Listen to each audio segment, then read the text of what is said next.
Citigroup's history dates back to 1812 when they were established as the Citibank of New York. They played a pivotal role in financing the War of 1812 and the American Civil War. In 1974, the bank transformed into Citicorp. Citicorp had a major role in the banking innovation space, even collaborating to launch the world's first ATM. Citicorp was amongst the giants in the financial institution industry as well. In 1998, Citicorp merged with Travelers Group to create a financial conglomerate named Citigroup. This merger was made possible because of the repeal of the Glass-Steagall Act, which allowed for commercial banks and investment banks to operate under the same entity. We now know that the repeal of this act was one of the first dominoes to fall in the financial crisis of 2008.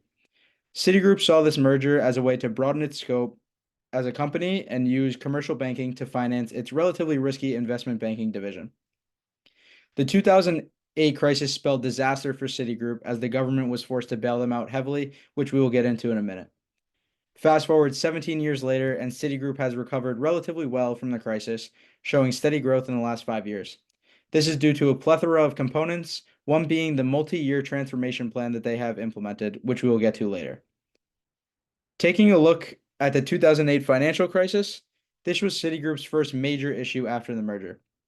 Citigroup found itself tied up in many subprime mortgage-backed securities that caused trouble for the financial markets. Their credibility took a massive hit as they were not able to honor contracts that they had signed, and as a result, the stock price plummeted to less than $10 at its lowest point, as shown on the stock price graph. Since Citigroup was one of the largest financial institutions at the time, President Bush saw it fit to help the firm in an attempt to reinstall confidence in the market.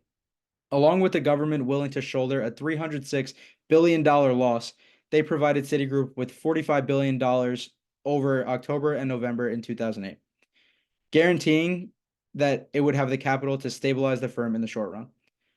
These TARP capital injections helped daily operations flow, presenting a disastrous collapse.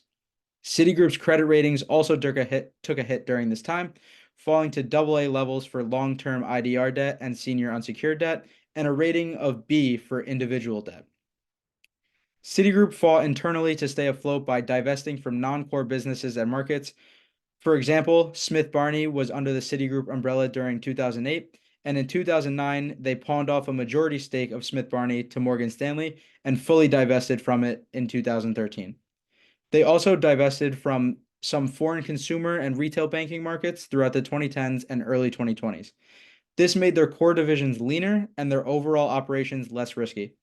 Citigroup has since paid off all of the bailout funds and rebuilt a reputation as one of the top 5 financial institutions in the world, as shown by its current credit ratings. Moving into a SWOT analysis of the firm, one of Citigroup's largest strengths is automation, as they have a very strong IT development system that has allowed them to cut costs and improve efficiency across the board. They hold a strong brand reputation and a large service offering, which allows them to diversify their portfolio and satisfy many types of customers. A large weakness for Citigroup is its low retention rate for employees. Citigroup hires highly qualified employees who consistently put out good work, but they have a tough time keeping them in the long term. This causes more money and more resources to be sunk into the development and training of new employees. Another weakness is the issue of daily cash flows. Cash flows are essential to daily operations, and when cash is not readily available, it leads to more unnecessary borrowing, which in turn leads to a worse current ratio for the firm. An opportunity for Citigroup is to continue their pursuit of technological excellence to improve efficiency and customer experience. In addition, another opportunity is increasing globalization in the long term. Citigroup is known to have a large international presence, and if it can increase this presence while maintaining steady ROI year over year, then it would allow for more income-generating operations in the future. Taking a look at some threats, Citigroup is constantly in competition with JP Morgan, Bank of America, and other large financial institutions, causing a significant threat of substitution for customers.